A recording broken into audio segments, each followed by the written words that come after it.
तो दोस्तों आपका फिल्मी चीटी चैनल पर स्वागत है और आज मैं एक्सप्लेन करने वाला हूं 2024 में आई मूवी फाइटर को। फिल्म से जुड़ी सारी बातें मैं एक्सप्लेनेशन के आखिर में करूंगा। इससे पहले मैं आपको सुनाता हूं इस फिल्म की कहानी। तो मूवी की शुरुआत में हमें जम्मू कश्मीर में बसे श्रीनगर को दिखाया जाता है, जहां अजहर नाम का आतंकी प्लान बना रहा होता है इंडियन एयरफोर्स के श्रीनगर एयरफोर्स स्टेशन बेस पर हमला करने का। श्रीनगर एयरफोर्स स्टेशन के ग्रुप कैप्टन राकेश उर्फ रॉकी एयरफोर्स के बेहतरीन एविएटर्स को चुनकर एक क्विक रिस्पॉन्स टीम बनाते हैं, जिसका नाम होता है एयर ड्रैगन्स। एलओसी के उस पार उग्रवादी गतिविधियां नियंत्रण से बाहर जा रही थी, इसीलिए इस टीम का गठन हुआ ताकि वो दुश्मनों से सबसे पहले सामना कर सकें। इस टीम में थे स्क्वाड्रन लीडर शमशेर उर्फ पैटी। पैटी अपने आप को एयरफोर्स पायलट नहीं बल्कि फाइटर समझता था और अपने देश के प्रति ईमानदार और लड़ मिटने को तैयार था। बस एक दिक्कत थी कि वो अपनी मनमानी बहुत करता था और अपने सीनियर्स की बहुत कम सुनता था, जिसके चलते एक बहुत बड़ा हादसा हो चुका है जिसका उसे जिंदगी भर दुख रहने वाला है। उसकी इसी बुरी आदत के चलते रॉकी उसे पसंद नहीं करते थे। स्क्वाड्रन लीडर मीनल उर्फ मिन्नी, जो कि हेलीकॉप्टर पायलट थी और रेस्क्यू ऑपरेशन में काम करती थी, उसने जब एयरफोर्स ज्वाइन करने का सोचा तो उसके पिता और घर वालों ने उसका साथ नहीं दिया और आज तक उसके इस काम के खिलाफ थे, खासकर पिताजी को लगता था कि एयरफोर्स लड़कियों के लिए नहीं है, वो पढ़ाई लिखाई करके शादी कर ले। पर मीनल को ऊंची उड़ान भरनी थी। मीनल को दुख था कि उसके खुद के घर वाले ही उसके साथ नहीं खड़े, पर उसे अपने काम से प्यार भी था, तो दुख को पीछे छोड़ वो अपने काम पे ही ध्यान देती थी। टीम में और भी लोग थे, सरताज उर्फ ताज, बाशिर उर्फ बैश और सुखदीप उर्फ सुखी। टीम तो बन गई थी, पर एक दूसरे को समझना बहुत जरूरी था, तो इसके लिए उन्हें एक दूसरे के साथ समय बिताने को कहा जाता है। तो बातचीत करते करते धीरे धीरे मीनल के दिल में शमशेर के लिए जगह बनने लग जाती है। शमशेर बातों में अच्छा था, दिखने में अच्छा था, अपने काम में भी अच्छा था, तो उसके लिए पिघल जाना तो लाजमी है। सरताज की शादी हो रखी थी साची नाम की लड़की से, जो कि शमशेर की दोस्त भी थी, पर वो इंडियन एयरफोर्स में काम नहीं करती थी। अब उन सबकी ट्रेनिंग शुरू हो जाती है और उन्हें एक टास्क दिया जाता है, दुश्मन जेट से हेलीकॉप्टर को बचाना है। दुश्मन रॉकी बने थे और बचाना पैटी और ताज को था। तो पैटी अपनी मनमानी करते हुए वो नहीं करता जो टीम के लिए सही है, बल्कि वो करता है जो उसे सही लगता है, जिस वजह से वो टास्क हार जाता है और उसे रॉकी से खूब डांट खानी पड़ती है। रॉकी पैटी से कहते हैं कि आज अपनी टीम को हराया है, कल अपने देश को मत हरा देना, आज फिर तुम्हारी गलती की वजह से चॉपर पायलट्स मारे गए।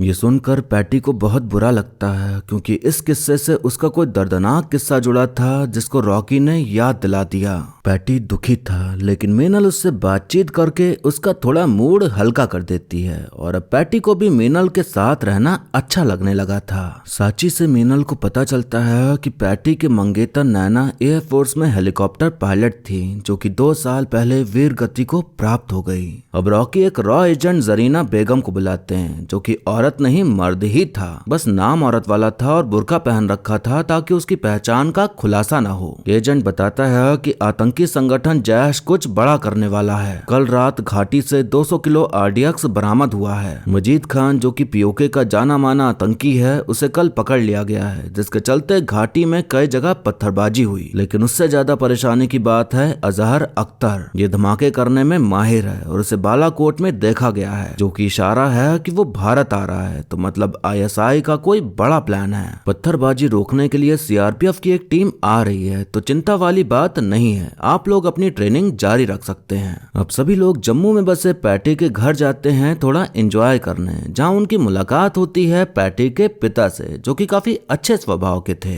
अब हम देखते हैं कि सीआरपीएफ के जवानों का काफिला आ रहा होता है कि तभी एक लाल वैन उनसे जा टकराती है, जिससे कि बहुत बड़ा धमाका होता है और कई जवान बेरहमी से मारे जाते हैं। हर तरफ दर्द की चीखें सुनाई दे रही थी, लोग मर रहे थे, जख्मी हालत में तड़प रहे थे, जिसे देख सभी का दिल दहल जाता है। जो आतंकी उस वैन में मौजूद था उसका वीडियो सामने आता है, जिसमें वो कह रहा था कि ये मेरा कश्मीर के लिए आखिरी पैगाम है, जब आप सब मेरा ये वीडियो देखेंगे मैं जन्नत के मजे लूट रहा हूँगा। रॉ एजेंट बताता है कि इस पूरे मिशन का मास्टरमाइंड अजहर था। वो जानता था एयरफोर्स बेस में घुसना नामुमकिन है, इसीलिए उसने मजीद खान को पकड़वाया और उसकी वजह से घाटी में पत्थरबाजी हुई। पत्थरबाजी को संभालने के लिए हमने सीआरपीएफ की टीम जम्मू से मंगवाई। उसने रास्ते में ही उन पर हमला कर दिया।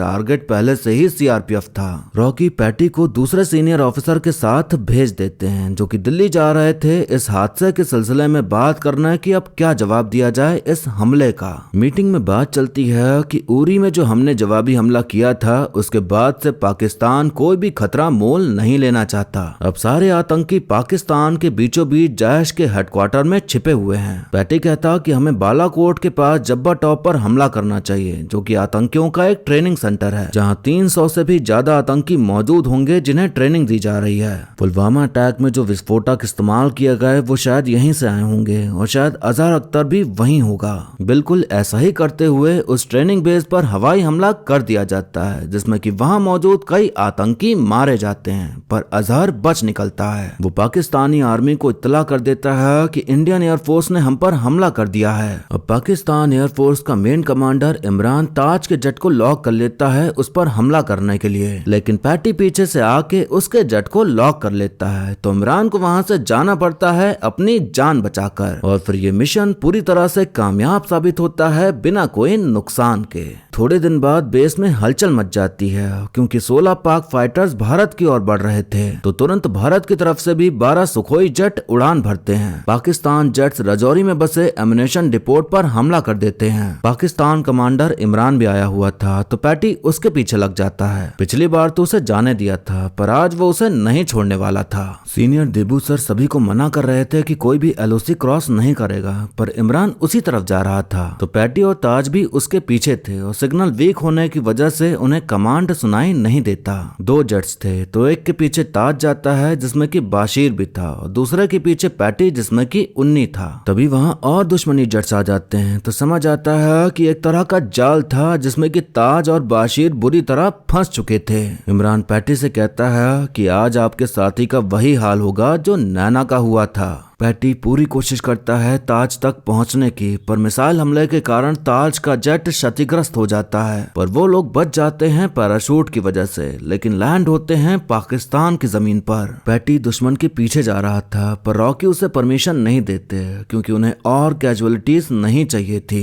रॉकी पैटी पर बहुत गुस्साते हैं कि जब परमिशन नहीं मिली थी तो तुमने एलओसी क्रॉस क्यों किया। हमारे 2 एविएटर्स लापता हैं सिर्फ तुम्हारी लापरवाही की वजह से। हर बार तुम्हारे ईगो की कीमत ये फोर्स चुकाता है लेकिन इस बार इसकी कीमत तुम भी चुकाओगे। जो तुमने गलत फैसले लिए उसके लिए तुम पर कोर्ट ऑफ इंक्वायरी बैठेगी। बाशीर के माँ बाप और ताज की पत्नी साची परेशान थे कि आखिर वो लोग कहाँ होंगे, किस हालत में होंगे। जितना परेशान वो थे उससे कई ज्यादा पैटी था पर साची उससे बात भी नहीं करती क्योंकि उसकी वजह से ताज मुसीबत में पड़ा। कोर्ट ऑफ इंक्वायरी में फैसला होता है कि जो हुआ उसमें शमशेर की कोई गलती नहीं मानी जा सकती लेकिन अब वो एयर ड्रैगन्स यूनिट का हिस्सा नहीं रहेंगे। उन्हें एयरफोर्स अकेडमी हैदराबाद में as a flying instructor post किया जा रहा है। ये फैसला पैटी के लिए अपनी आत्मा देने के बराबर था क्योंकि जिस चीज से उसे प्यार था, जो उसकी जिंदगी थी, वही उससे छीना जा रहा था। मीनल रॉकी से कहती कि आज जो फैसला हुआ है उससे हम सब बिल्कुल भी खुश नहीं हैं। रॉकी कहता कि तुम्हारी भलाई के लिए मैं कुछ दिनों के लिए तुम्हें नाखुश देख सकता हूँ। ये पहली बार नहीं है जब उसकी वजह से इस फोर्स ने अपने फाइटर गंवाए हैं। 3 साल पहले एक मिशन में हमारे कमांडर्स को इवैक्यूएशन की जरूरत थी। दुश्मन उन पर लगातार हमला किए जा रहा था। कमांडर्स को निकालने के लिए हमारे चॉपर्स तैयार थे और पैटी का सुखोई उन्हें सुरक्षा दे रहा था। बहुत खतरा था लेकिन स्क्वाड्रन लीडर नैना चॉपर लेके पहुंच जाती हैं पर धुंध की वजह से एग्जैक्ट लोकेशन नहीं पता चल पा रही थी कि दुश्मन कहाँ है। नैना को दुश्मन दिखाई पड़ते हैं तो पैटी से कहते कि तुम मेरे चॉपर पर निशाना साधो, मैं सामने से हट जाऊंगी। पैटी ने मिसाइल दागी जिसके सामने से नैना हट गई पर दुश्मनों ने भी एक मिसाइल दागी थी जो कि चॉपर में लग गई और नैना चिल्लाती रह गई पर पैटी उसे बचा नहीं पाया। रॉकी कहते हैं कि पैटी जानता था कि उस दिन कितना खतरा था। अगर उसने नैना को जाने से रोका होता तो आज नैना जिंदा होती, मेरी बहन जिंदा होती। मतलब नैना रॉकी की बहन थी, इसीलिए वो पैटी से इतना खफा खफा से रहते थे। पैटी हमारा बेस्ट पायलट है लेकिन बेस्ट होने के नुकसान भी होते हैं। वो दूसरों की कमी को देख नहीं पाते और उन्हें उनकी काबिलियत जद्दोजहद के आगे पुश करते हैं और पैटी की इस एटीट्यूड की कीमत उस दिन नैना ने चुकाई और अब ताज और बैश चुका रहे हैं। पैटी को भी यही लगता है कि रॉकी सर का फैसला सही है, वो ऑपरेशनल फ्लाइंग से जितना दूर रहे इसी में सबकी भलाई है। तो जहां उसकी पोस्टिंग हुई थी वहीं वो चला जाता है, शमशेर एकेडमी पहुंच जाता है और जो उसे काम मिला था सिखाने का वो करना शुरू कर देता है। पर उसका वहां बिल्कुल भी मन नहीं लग रहा था, उसे ताज, बैश, मिनी सबकी याद आ रही थी। शमशेर सबसे मिलना चाहता था पर एक भी फ्लाइट नहीं मिल रही थी जम्मू के लिए। तो वो ऑपरेशनल मैनेजर से मिलने जाता है रिक्वेस्ट करने कि मौजूदा किसी फ्लाइट में सीट दे दें, पर पता चलता है कि मैनेजर मिनल के पिता हैं। शमशेर उनसे पूछता है कि क्या आपकी बेटी एयरफोर्स में है, तो पिताजी साफ इनकार कर देते हैं। शमशेर कहता है कि मैं श्रीनगर में एक स्पेशल एयरफोर्स टीम में था और मीनल राठौर मेरी टीम में थी, तो मुझे लगा कि वो आपकी बेटी है। पिताजी कहते हैं कि अगर मेरी बेटी होती तो एयरफोर्स में नहीं होती। शमशेर कहता कि ये तो बड़े दुख की बात है, काश वो आपकी बेटी होती, क्योंकि उसके परिवार वाले तो उसे वैसे भी अपना नहीं मानते, वो हमारे देश की टॉप पायलट में से एक है। उसके पिता चाहते थे कि वो शादी करके सेटल हो जाए, लेकिन यही बेवकूफ रोज अपनी जिंदगी खतरे में डालती है ताकि आप जैसे लोग चैन से सो सकें। उसके पिता को ना सही पर हर हिंदुस्तानी को मीनल पर गर्व है। लोग कहते हैं कि औरतों के लिए फौज में जगह नहीं है, पता नहीं लोग क्यों कहते हैं। दुश्मन की गोली मर्द और औरत में फर्क नहीं करती, फर्क हम पैदा करते हैं। अच्छा हुआ हिंदुस्तान की लड़कियां मीनल जैसी नहीं हैं, वरना हम मर्दों को तो घर पे ही बैठना पड़ता। मीनल के पिताजी की आंखें खोलने की कोशिश करने के बाद शमशेर अपने पिता के पास चला जाता है। तभी खबर मिलती है कि पाकिस्तान ने सरताज और बाशिर को रिहा करने का फैसला लिया है, जिस बात से सभी बहुत खुश होते हैं। उन दोनों को जेल में बंद करके खूब टॉर्चर किया जा रहा था। अजहर उनकी दुर्दशा देखने जाता है, ये सोचकर कि उन लोगों ने घुटने टेक दिए होंगे और जान की भीख मांग रहे होंगे, पर वो भारत देश के फौजी थे। इतनी बुरी हालत होने के बाद भी उनमें पूरी अकड़ थी दुश्मन के सामने सीना ताने खड़े रहने की। ये बात अजहर को बिल्कुल नहीं पसंद आती। पैटी एयरफोर्स बेस जाता है, जहां बाकी लोगों के साथ साथ मीनल भी मिलती है और सभी लोगों को इंतजार था ताज और बैश के वापस आने का। पाकिस्तान से चॉपर आता है जिसमें कि ताज नहीं था, बस बाशिर था, वो भी जिंदा नहीं बल्कि उसकी लाश आई थी। पता चलता है कि पाकिस्तान ने ताज को रिहा ही नहीं करा और बैश को टॉर्चर कर करके उसे मार डाला। रॉकी का खून खौल रहा था, कितनी बेरहमी से बाशिर को मार डाला, पर गुस्से में कुछ भी कदम उठाने से पहले ये जानना जरूरी था कि ताज कहाँ है। ताज जिंदा था लेकिन उसकी हालत ऐसी कर दी थी कि ज्यादा दिन तक जिंदा नहीं रह पाएगा। अजहर को तभी रॉ एजेंट का कॉल आता है जो कि कह रहा था कि हमारा प्लान कामयाब हुआ, कल रात अंधेरे की आड़ में हिंदुस्तानी फौज हमला करने वाली है, आप तैयार रहिएगा। मतलब वो एजेंट आतंकियों से मिला था। अब हम देखते हैं कि मीनल के माता पिता मीनल से मिलने आते हैं, तो माँ को देख मीनल बहुत खुश होती है, पर उसके मन में यही चल रहा था कि आखिर अचानक वो कैसे आ गए। मीनल के पिता कहते हैं कि मुझे हमेशा से एक बेटा चाहिए था। मेरे पिताजी कहते थे कि बेटा संपत्ति होता है और बेटियां जिम्मेदारी, इसलिए तुझे निभाता चला गया। तू आसमान में उड़ना चाहती थी और मैं तुझे जमीन में कैद करता रहा, लेकिन तू उड़ी और तू इतना उड़ी कि आज मुझे तुझे देखने के लिए अपना सर उठाना पड़ता है। आज मेरी बेटी ने मेरे बाप को हरा दिया। मैं गर्व से सबसे कहना चाहता हूँ कि मेरी बेटी स्क्वाड्रन लीडर है इंडियन एयर फोर्स में। क्या तुम मुझे ये बताने का हक दोगी? क्या तुम मुझे माफ करोगी? मीनल की आंखों में आंसू थे, वो अपने पिता को गले लगा सारे गिले शिकवे भूल जाती है और अब उनके बीच सब सही हो जाता है। मीनल समझ गई थी कि ये सब पैटी की वजह से हो पाया, तो वो उसे शुक्रिया कहती है। अब रॉकी सर उस जगह हमला करने का प्लान बनाते हैं जहां ताज को रखा गया था। कमांडोज उस जगह पहुंचकर हमला कर देते हैं, तो अजहर सोचता है कि ये तो आज रात को आने वाले थे, दिन में कैसे आ गए। दरअसल वो रॉ एजेंट डबल एजेंट का काम कर रहा था, यानी कि पाकिस्तान को गलत जानकारी पहुंचा रहा था ताकि उनका ये वाला प्लान कामयाब हो सके। कमांडोज ताज को बचा लेते हैं, लेकिन कुछ कमांडोज घायल भी हो गए थे, पर मिनी आ जाती है चॉपर लेके उन्हें रेस्क्यू करने के लिए। अजहर अब तक मरा नहीं था, तो वो सुक्की के चॉपर पे मिसाइल दाग देता है, जिससे कि सुक्की बुरी तरह घायल हो जाता है। इतने में पाकिस्तान एयरफोर्स कमांडर इमरान भी हवाई हमला करना शुरू कर देता है। पैटी वहीं था और उसे देखा नहीं जा रहा था कि उसके साथी मुसीबत में हैं, तो अब वो उड़ान भरने जा रहा था, जिसकी परमिशन रॉकी सर दे देते हैं, क्योंकि उन्हें भी पता था कि इस सिचुएशन को सिर्फ वही संभाल सकता है, और वो खुद उसके साथ जाते हैं। सभी नियम के खिलाफ जा रहे थे, पर इस वक्त नियम के हिसाब से चलने से ज्यादा जीत पाना जरूरी था। अब आसमान में इंडियन एयरफोर्स के बेस्ट पायलट थे, वो भी एक साथ, तो अब दुश्मनों का खात्मा होना शुरू हो जाता है। आखिर में बचता है इमरान, तो पैटी सीधा उससे प्लेन ही लड़ा देता है और खुद को प्लेन से इजेक्ट कर लेता है और दोनों लोग बच जाते हैं। अजहर सबको मारे जा रहा था, लेकिन पैटी वहां पहुंच उसकी भी धुलाई करना शुरू कर देता है। अजहर बहुत कोशिश करता है पैटी को हराने की, लेकिन पैटी उसे उसके सपनों वाली जन्नत में पहुंचा ही देता है, उसे मार कर। सब सही सलामत बेस कैंप वापस आ जाते हैं और सब चिल्ला रहे थे, खुशियां मना रहे थे इस मिशन के कामयाब होने की। साची, जो कि इतने दिनों से ताज के वापस आने की आस में रो रही थी, आज ताज को अपने सामने देख उसके आंखों में खुशी के आंसू थे। रॉकी पैटी से कहते हैं कि दुनिया में सबसे आसान काम होता है किसी पर इल्जाम लगाना, और सबसे मुश्किल काम सच्चाई से सामना करना। जिंदगी भर एक भाई तुम पर इल्जाम लगाता रहा और तुम एक फाइटर की तरह अपना फर्ज निभाते रहे। मैं तुम्हारा गुनहगार हूँ। पैटी कहता कि नहीं सर, आप सिर्फ मेरे कमांडिंग ऑफिसर हो, और फिर दोनों लोग अपने गिले शिकवे भुला के एक दूसरे को गले से लगा लेते हैं। पैटी नैना के जाने के गम में ही डूबा रहता था, लेकिन फिर मीनल आई और उसने उसको हिम्मत दी फिर से जीने की और खुश रहने की, तो पैटी को भी उससे प्यार हो गया। तो वो दोनों भरी भीड़ में एक दूसरे को पुच्ची देके अपने प्यार का इजहार करते हैं, और फिर मूवी यहीं पर खत्म हो जाती है।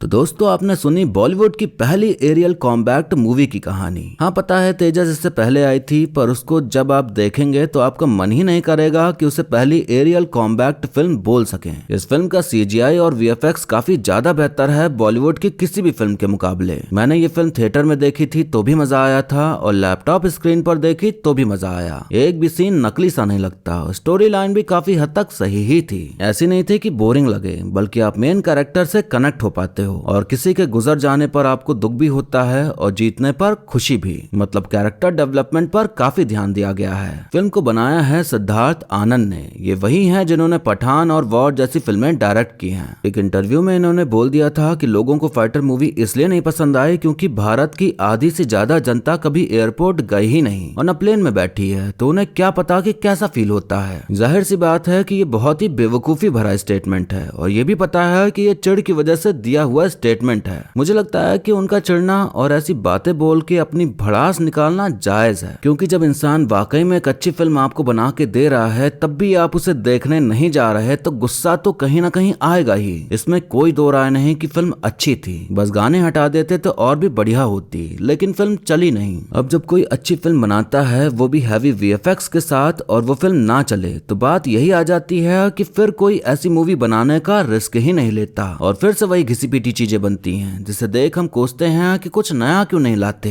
मतलब एक तरह का ये गोल चक्र है कि जनता गरियाती रहती कि अच्छी फिल्में बनाओ, और फिर जब बनती तो लोग देखने नहीं जाते, और फिर से यही कहते हैं कि अच्छी फिल्में बनाओ। इस फिल्म में acting, direction, screen play, cinematography, background music, editing, action sequence, aerial combat, aerial scenes, emotion, सब कुछ बढ़िया था, पर फिर भी घिस घिस के ये अपना बजट ही निकाल पाई। इस फिल्म को मैं किसी और फिल्म से कंपेयर नहीं करना चाहूंगा, क्योंकि दोनों फिल्मों का बजट में जमीन आसमान का फर्क है, तो कोई सेंस नहीं है कंपेयर करने का। एक्टिंग की बात करें तो ऋतिक रोशन ने काफी दमदार परफॉर्मेंस दी है, और वो अपने कैरेक्टर के हिसाब से बिल्कुल फिट बैठते हैं। बाकी सह कलाकारों का काम भी बढ़िया है और हम सभी से कनेक्ट हो पाते हैं। उम्मीद करता हूँ कि इसका अगला भाग बने और इससे और बेहतर कुछ देखने मिले तो मजा आएगा। ऐसी फिल्में थिएटर एक्सपीरियंस के लिए ही बनी होती हैं, तो जब ऐसी एरियल कॉम्बैट या अच्छी मूवी रिलीज हो तो उसे थिएटर में देखने जरूर जाइए, तभी आपकी अच्छी फिल्में ना बनने की शिकायत दूर हो जाएगी। अब वीडियो यहीं पर खत्म होता है, लेकिन जाने से पहले आप बताइए कि आपको मूवी की कहानी और मेरा एक्सप्लेन करना कैसा लगा। आप वीडियो को लाइक या डिसलाइक करके भी अपनी प्रतिक्रिया दे सकते हैं। ऐसे ही अच्छी मूवीज की एक्सप्लेनेशन देखने के लिए आप हमारे चैनल को सब्सक्राइब कर लीजिए, ताकि नया वीडियो आते ही आप तक खबर पहुंच जाए। अगर आप मुझसे कुछ पूछना चाहते हैं या बात करना चाहते हैं, कुछ बताना चाहते हैं, तो आप मुझे इंस्टाग्राम पर मैसेज कर दीजिए, मैं आपको वहां मिल जाऊंगा। बाकी मिलते हैं अब अगली वीडियो में, तब तक के लिए टाटा बाय बाय और नमस्ते।